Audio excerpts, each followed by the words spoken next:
أعوذ بالله من الشيطان الرجيم. بسم الله الرحمن الرحيم. ليس عليكم جناح أن تبتغوا فضلا من ربكم فإذا أفضتم من عرفات فاذكروا الله عند المشعر الحرام واذكروه كما هداكم وإن كنتم من قبله لمن الضالين.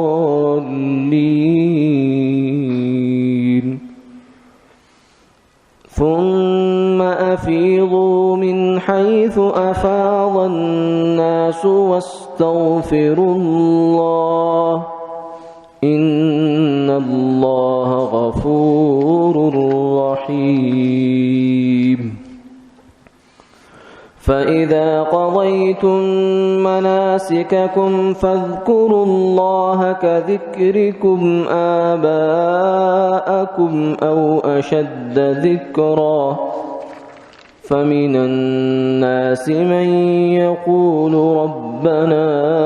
آتنا في الدنيا وما له في الآخرة من خلاق ومنهم من يقول ربنا آتنا في الدنيا حسنة وفي الآخرة حسنة وقنا عذاب النار. أولئك لهم نصيب مما كسبوا والله سريع الحساب. صدق اللہ العظیم.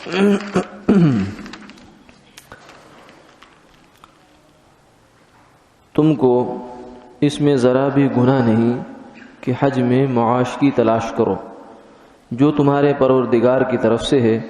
پھر جب تم لوگ عرفات سے واپس آنے لگو تو مشعر حرام کے پاس مزدلفہ میں رات کو قیام کر کے خدا تعالیٰ کی یاد کرو اور اس طرح یاد کرو جس طرح تم کو بتلا رکھا ہے، اور حقیقت میں اس سے پہلے تم بالکل ہی ناواقف تھے. پھر تم سب کو ضرور ہے کہ اسی جگہ ہو کر واپس آؤ جہاں اور لوگ جا کر واپس آتے ہیں، اور احکام حج میں پرانی رسموں پر عمل کرنے سے خدا کے سامنے توبہ کرو. یقیناً اللہ تعالی معاف کر دیں گے اور مہربانی فرمائیں گے. پھر جب تم اپنے اعمال حج پورے کر چکو تو حق تعالی کا ذکر کیا کرو جس طرح تم اپنے آباء و اجداد کا ذکر کیا کرتے ہو، بلکہ یہ ذکر اس سے بدرجہ بڑھ کر ہو. سو کچھ لوگ تو جو کہ کافر ہیں ایسے ہیں جو کہتے ہیں اے ہمارے پروردگار ہم کو جو کچھ دینا ہو دنیا میں ہی دے دیجئے، اور ایسے شخص کو آخرت میں کوئی حصہ نہ ملے گا. اور بعض آدمی جو کہ مسلمان ہیں ایسے ہیں جو کہتے ہیں اے ہمارے پروردگار ہم کو دنیا میں بھی بہتری عنایت کیجیے اور آخرت میں بھی بہتری دیجیے اور ہم کو عذاب دوزخ سے بچائیے. ایسے لوگوں کو دونوں جہان میں بڑا حصہ ملے گا اس کی بدولت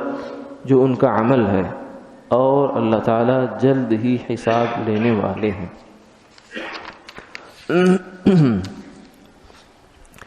گزشتہ آیات کے اندر یہ چیز بیان ہوئی تھی کہ حج پر جانے کے لیے ساتھ میں زادِ راہ اور توشہ لینا ضروری ہے. اس بھروسے پر اور یہ سوچ کر چل پڑنا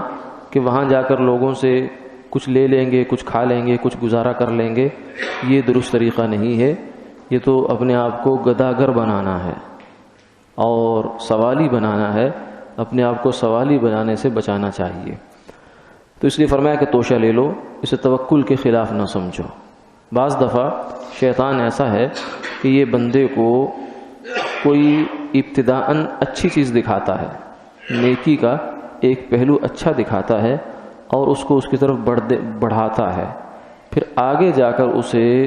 ایک بڑی برائی کے اندر ڈال دیا کرتا ہے۔ یہ شیطان کا مکر ہوتا ہے، چال ہوتی ہے۔ چال ہمیشہ سیدھی نہیں ہوتی، یعنی بظاہر تو بڑی وہ لگتی ہے آدمی کو، اچھی لگتی ہے، لیکن آدمی اس کے اندر پھنس جایا کرتا ہے۔ جیسے دانہ ہے، شکاری جال کے اندر دانہ رکھتا ہے، کبوتر کو رکھتا ہے اور وہ دوسرے جانور کو بلاتا ہے، تو ظاہر میں تو اس کا اکرام کر رہا ہے، لیکن حقیقت میں اکرام نہیں ہے، اس کو پھنسانا چاہتا ہے۔ تو یہ بھی ایک اس کا وار ہوتا ہے کہ جب آدمی دین میں تھوڑا سا آگے بڑھتا ہے، کچھ اللہ والوں کے پاس کچھ نیک ماحول میں آنا جانا شروع کرتا ہے، اٹھنا بیٹھنا شروع کرتا ہے، تو اسے یہ پڑھاتا ہے کہ توکل کر۔ یہ کیا ہوا کہ تو نے دنیا پر بھروسہ کر رکھا ہے، تو ملازمت کو اپنا خدا سمجھتا ہے، تو دکان کو اپنا خدا سمجھتا ہے، تو یہ کرتا ہے، تو وہ کرتا ہے، تو توکل کر، یعنی سب کچھ چھوڑ چھاڑ دے۔ اور نتیجے میں کیا ہوگا؟ نتیجے میں بھیک مانگنے پر آ جاؤ، کیونکہ دکان کرنا یہ تو دنیا داری نہیں تھی۔ مولانا روم نے لکھا، چیز دنیا از خدا غافل بدن، دنیا کیا ہے؟ اللہ سے غافل ہونا۔ اگر انسان کا دل اللہ سے غافل ہے تو بیت اللہ میں بیٹھ کر بھی دنیا میں ہے، اور اگر اس کا دل اللہ کی یاد سے معمور ہے تو وہ دکان پر بیٹھ کر بھی دین میں ہے، اللہ کی یاد میں ہے، اللہ کے سامنے ہے،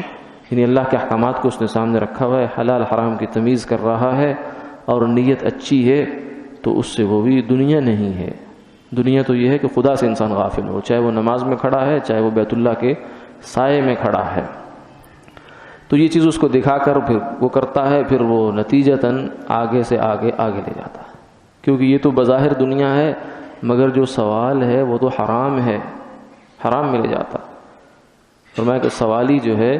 یہ قیامت والے دن اس حال میں آئے گا، بلا وجہ کا سوال کرنے والا، گداگری اور پیشہ کرنے والا، کہ اس کے چہرے کے اوپر جو گوشت ہے یہ نہیں ہوگا، ہڈی ہوگی، چہرے کا گوشت نہیں ہوگا اس کا۔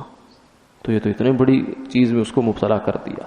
تو اس لیے اگر کوئی ایسا خیال انسان کے دل میں پیدا ہو، دین کی نسبت چلتے ہوئے، بزرگوں کے پاس جاتے ہوئے، یا دینی ماحول میں چلتے ہوئے، کہ میں سب کچھ چھوڑ چھاڑ دوں، تو از خود کوئی فیصلہ نہیں کرنا چاہیے۔ اپنے جو بڑے ہیں، اپنے دین کے، علم کے، عمل کے، تربیت کے جو بڑے ہیں، بس ان کے اوپر چھوڑے، ان کے سامنے جا کر بات رکھ دے۔ وہ اگر کہیں چھوڑ دو تو چھوڑ دے، وہ اگر کہیں نہ چھوڑو تو نہ چھوڑے، کیونکہ انہیں پتہ ہے کہ آج تو اس کے جذبات بہت اونچے ہیں، کل کو جب جذبات ٹھنڈے پڑیں گے تو یہ اس کو جو ہے بیچارہ لالے پڑ جائیں گے، ایمان کے لالے پڑ جائیں گے۔ کاد الفقر ان یکون کفرا، فقر فرمایا کہ کفر کے قریب لے جاتا ہے انسان کو۔ تو اس لیے فرمایا وتزودوا فإن خیر الزاد التقوی، کہ توشہ اکٹھا کیا کرو، کیونکہ اس سے تمہارا ایمان بھی بچے گا اور جان بھی بچے گی، دین بھی بچے گا، ایمان۔ پھر آج کی آیات میں فرمایا کہ اسی سلسلے میں بعض اوقات پرانے زمانے میں جیسے ہوتا تھا کہ وقت بہت لمبا، بعض دفعہ حاجیوں کو وہاں رہنا پڑتا تھا،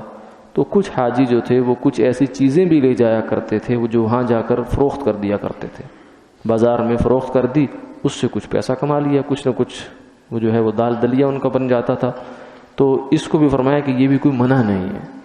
نیت نہیں ہونی چاہیے، نیت بئی معنی کہ مقصود ہی یہ ہو کہ میں جا ہی اس لیے رہا ہوں کہ وہاں جا کے کمائی کروں گا، یہ تو صحیح نہیں ہے، یہ تو پھر حج کی نیت میں گڑبڑ ہو جائے گی۔ ہاں نیت حج کی ہے، اصل میں حج کے لیے جا رہے ہیں، کمائی کے لیے نہیں جا رہے، لیکن ضمناً اگر یہ کام بھی کر لیا تو کوئی حرج نہیں ہے، لیس علیکم جناح، کیونکہ یہ مقصود نہیں ہے۔ مقصود وہ چیز ہوتی ہے جس کو اگر آپ مائنس کر دیں، نل کر دیں، تو آدمی وہ کام نہ کرے۔ تو اس سفر سے مقصود حج ہی ہونا چاہیے، تجارت نہیں ہونی چاہیے۔ پرانے، اب تو خیر یہ قصہ ہی نہیں ہے، لیکن پرانے زمانے میں یہ آپشن موجود تھی حجاج کے سامنے کہ وہاں جا کر کچھ خرید و فروخت بھی کر لیا کرتے تھے۔ تو ان کو فرمایا کہ کوئی مسئلہ نہیں ہے، اللہ کا جو فضل ہے اس کو آپ تلاش کر سکتے ہو۔ پھر آگے سے جو ہے حج کی کچھ احکامات کا بیان ہے کہ عرفات کا بیان ہے۔ فَإِذَا أَفَضْتُم مِّنْ عَرَفَاتٍ، پہلے حاجی مینا میں جاتے ہیں، مینا میں 5 نمازیں پڑھتے ہیں، وہاں سے پھر عرفات کا پورا دن ہوتا ہے، اسے الحج عرفہ، حضور نے فرمایا کہ الحج عرفہ، حج جو ہے وہ یوں سمجھو عرفات ہی ہے، یعنی عرفات کو رکن اعظم کہا جاتا ہے حج کا، ریڑھ کی ہڈی ہے گویا کہ حج کی، جس کا یہ رکن رہ گیا اس کا حج نہیں ہے۔ باقی ہر چیز کی کوئی نہ کوئی تلافی کی صورت بن سکتی ہے، مگر عرفات کے قیام کی اور وقوف کی کوئی تلافی نہیں ہے۔ چاہے ایک سیکنڈ کے لیے آدمی وہاں جائے، بس گزر جائے، سویا ہوا، بے ہوش ہوا پڑا، اپنے ہوش میں نہیں ہے، لیکن گزر گیا وہاں، ایک منٹ کے لیے بھی، ایک سیکنڈ کے لیے بھی وہاں رہ گیا، تو اس کا حج جو ہے اس کا رکن اعظم پورا ہو گیا۔ تو عرفات رکن اعظم ہے، اور عرفات ہی کا وہ میدان ہے کہ جہاں اللہ کی رحمت بہت جوش میں آتی ہے۔ شیطان اسی دن جو ہے وہ اپنے سر پر خاک ڈالتا ہے، برا حال ہو جاتا ہے اس کا کہ اللہ کی رحمت اتنے جوش میں آئی، میں نے تو لوگوں سے اتنے کشٹ کاٹے، اتنی محنت کی، اتنی مشقت کی، ان سے اتنے گناہ کروائے، اتنی اللہ کی نافرمانیاں کروائیں، اور یہ پھر بھی آدم کے بچے توبہ کر گئے اور میرے منہ پر خاک ڈال گئے۔ تو یہ عرفات کا میدان اور اس کے اندر یہ ہے۔ پھر فرمایا کہ جب وہاں سے واپس آؤ تو پھر مزدلفہ، مشعر الحرام جو ہے یہ مزدلفہ ہے، یہ پھر عرفات کے قیام میں پھر جو رات ہوتی ہے وہ مزدلفہ کی رات ہے، پھر وہاں چلے جاتے ہیں حجاج اکرام۔ وہاں پھر رات کا بس جو ہے وہ کوئی خاص عبادت نہیں ہے۔ عرفات کے اندر تو دعا ہے، بہت بڑی عبادت ہے عرفات کی، زوال کے بعد جو ہے بس دعا شروع ہو جائے۔ حضور صلی اللہ علیہ وسلم نے عرفات کے میدان میں تقریباً 5 گھنٹے دعا کی ہے، 5 گھنٹے دعا کی ہے امت کے لیے۔ ہاتھ اٹھایا کرتے تھے اور تھک جاتے تھے، ہاتھ پھر نیچے ہو جاتے، دعا جاری ہے، پھر ہاتھ اٹھائے، پھر تھک گئے، پھر نیچے، پھر دعا جاری ہے۔ تو دعا مانگنے کا یہ وقت ہے، دعا مانگنے کی جگہ ہے۔ اتنی آیات میں آگے جو ہم نے آج پڑھی ہیں، اسی میں بیچ میں دعا کا تذکرہ ہے، پھر آگے حج کے احکامات دوبارہ شروع ہو جاتے ہیں۔ تو اس سے بھی مفسرین نے یہ اس نقطے کی طرف متوجہ کیا کہ اللہ رب العزت نے یہاں ہمیں پیغام اور سبق دیا ہے کہ عرفات میں دعا مانگو۔ تو پھر مانگنا تو کیا مانگنا یہ بھی بتا دیا۔ فرمایا کچھ لوگ ایسے ہیں جو کہتے ہیں ربنا آتنا فی الدنیا وما لہ فی الآخرۃ من خلاق، وہ جب بھی اللہ سے مانگیں گے بس دنیا کے 4 ٹکے مانگیں گے، بس دنیا کی یہی جو ظاہر آنے والی، نظر آنے والی قبر تک کی زندگی ہے، بس اسی کو سامنے رکھ کے مانگیں گے، اور اس سے آگے ان بیچاروں کی نظر جاتی ہی نہیں ہے۔ فرمایا کہ جب ان کی نظر آگے نہیں جاتی تو ہم بھی آگے کچھ نہیں دیں گے ان کو۔ ما لہ فی الآخرۃ من خلاق، اسے آخرت میں کوئی حصہ نہیں ملنے کا۔ ہاں جن کی نظر آخرت پر بھی ہے اور دنیا کو بھی وہ ضرورت کی چیز سمجھتے ہیں، وہ پھر اللہ سے دونوں مانگتے ہیں، یا اللہ دنیا میں بھی بھلائی عطا فرما، خیر عطا فرما، عافیت عطا فرما، سہولت عطا فرما، اور آخرت میں بھی یہ چیزیں عطا فرما۔ فرمایا اولئک لہم نصیب مما کسبوا، اللہ پھر ان کو بھرپور طریقے سے دیتے ہیں، اس کو دنیا دے دیتے ہیں اور دنیا میں اس کا قصہ ختم کر دیتے ہیں۔ کفار کے بارے میں یہ آتا ہے نا کہ چونکہ ان کو آخرت کا یقین نہیں ہے تو اللہ ان کی ہر چیز جو ہے وہ دنیا میں پوری کر دیتے ہیں، حتیٰ کہ جو کفار کو نیک نامی مل جاتی ہے اچھے کاموں کی وجہ سے، شہرت مل جایا کرتی ہے، یہ بھی ان کے اچھے کاموں کا بدلہ ہوتا ہے جو دنیا میں اللہ ان کا نمٹا دیتے ہیں، کیونکہ اللہ بڑے غیور ہیں، وہ کسی کا احسان اپنے اوپر نہیں رکھتے، وہ دنیا میں لوٹا دیتے ہیں واپس ان کو۔ تو یہ نیک نامی کی صورت میں بھی ان کو دنیا کے اندر بدلہ ملتا ہے۔ ما لہم فی الآخرۃ من خلاق، آخرت میں ان کا قصہ شصہ سب نمٹ چکا ہوگا، وہاں کچھ نہیں ملنا ان کو۔ تو عرفات کے اندر مانگنے کی دعائیں جو ہیں یہ تاکید کی کہ دنیا کی دعائیں بھی مانگیں اور آخرت بھی مانگیں، ہر چیز مانگیں اللہ تعالیٰ سے، دنیا کی بھی، آخرت کی بھی، دین بھی، اور اپنی جو ہے اولادوں کی قبولیت، نسلوں کی قبولیت، پوری امت کی مغفرت جو ہے، رحمتیں اور عافیتیں اور ان کے فیصلے جو ہیں اللہ تعالیٰ سے کروائے جائیں۔ پھر اس کے بعد آگے فرمایا کہ مشرکین مکہ کا یہ دستور تھا کہ وہ لوگ عرفات نہیں جاتے تھے، وہ لوگ وہیں سے واپس پلٹ آیا کرتے تھے کہ جو ہے وہ کہتے تھے ہم لوگ جو ہیں چونکہ مکہ مکرمہ کے رہائشی ہیں، باسی ہیں، بیت اللہ کے مجاور ہیں، یہاں کے اس کے نگران ہیں، متولی ہیں، تو عام لوگ بھی وہاں تک جاتے اور ہم بھی جائیں تو ہم میں اور عام لوگوں میں فرق کیا ہوا؟ کوئی پروٹوکول ہونا چاہیے، کوئی فرق ہونا چاہیے کہ ہم ذرا بڑے ہیں اور یہ عام لوگ ہیں، تو کوئی فرق ہونا چاہیے۔ تو انہوں نے اپنے پاس سے یہ فرق گھڑ لیا تھا کہ وہ وہاں جاتے ہی نہیں تھے۔ تو اللہ تعالیٰ نے فرمایا کہ نہیں، جاہلیت کے زمانے میں تجھے رسم چلتی رہی سو چلتی رہی، اب یہ نہیں چلے گا، اب تمہیں بھی وہیں پہ جانا پڑے گا جہاں سے سارے لوگ آ رہے ہیں۔ ثم افیضوا من حیث افاض الناس، فرمایا کہ جہاں سے لوگ پلٹ کر آتے ہیں وہاں سے تمہیں بھی پلٹ کر آنا پڑے گا، یعنی مزدلفہ کا قیام بھی تمہیں کرنا پڑے گا، اور مزدلفہ کے قیام میں ہی، چونکہ مزدلفہ کی شب جو ہے یہ پھر اس کے بعد آگے جو حج کا دن ہے بڑا مصروف آ رہا ہوتا ہے، جس میں جو ہے وہ کنکریاں بھی ہیں، اور پھر اس میں جو ہے وہ حلق بھی ہے، اور اس کے بعد قربانی ہے، اور پھر اسی دن اگر سہولت سے ہو سکے تو طواف زیارت بھی ہے، مکہ مکرمہ جانا ہوتا ہے حاجیوں نے، تو وہ دن بہت مصروف ہوتا ہے۔ اس لیے حجاج کو یہی کہا جاتا ہے کہ وہ عرفات سے جب مزدلفہ جائیں تو مزدلفہ میں آرام کریں، اور آرام اس نیت سے کریں کہ اگلا دن جو ہے وہ ہمیں مصروف گزارنا ہے، مشقت میں گزارنا ہے، چلو اس کی اچھی تیاری ہو جائے۔ تو عبادت کی تیاری کی نیت سے سونا بھی سونا نہیں رہتا، سونا بن جایا کرتا، تو یہ بھی ان کی اچھی نیت کی وجہ سے جو ہے اللہ کے ہاں اجر کا باعث بن جایا کرتا ہے۔ حضور صلی اللہ علیہ وسلم کی جو سنت اور حج ہے اس کا بھی صحابہ نے پورا نقشہ کھینچا۔ حضرت شیخ الحدیث مولانا زکریا صاحب رحمہ اللہ تعالیٰ نے جزء حج النبی کے نام سے ایک پورا رسالہ لکھا ہے، جس میں تمام روایات کو لے کر اس کو ایک پوری لڑی میں پرو دیا ہے کہ حضور صلی اللہ علیہ وسلم نے جو حج فرمایا تھا اس میں کس موقع پر کیا کیا کیا کیا کیا کام کیے، بہت روح پرور جو ہے وہ بیان ہے، احادیث کی روشنی میں ہے سارا۔ تو اسی میں بھی یہ لکھا کہ مزدلفہ میں آپ صلی اللہ علیہ وسلم کی مزدلفہ کی شب کی کوئی خاص عمل آپ کی جانب سے منقول نہیں ہے کہ آپ نے مزدلفہ کی شب میں کچھ ایسا کیا ہو، نوافل پڑھے ہوں، تلاوت کی ہو، یا ذکر تلاوت ہی نہیں ہے، بلکہ آرام ہی منقول ہے کہ آرام کیا ہے۔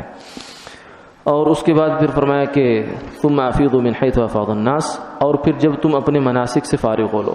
مشرکین مکہ اور عرب کے جو لوگ آیا کرتے تھے ان کا ایک دستور یہ بھی تھا کہ جب حج کی ان افعال سے فارغ ہو جاتے تھے تو پھر وہ بیٹھ جایا کرتے تھے، وہاں میدان میں بیٹھتے تھے، اور پھر جاہلیت کے قصے، اشعار، اپنے قبیلوں کے فخر، غرور اور حسب نسب اور یہ چیزیں پھر ذکر آبا کرتے تھے، اپنے باپ دادوں کا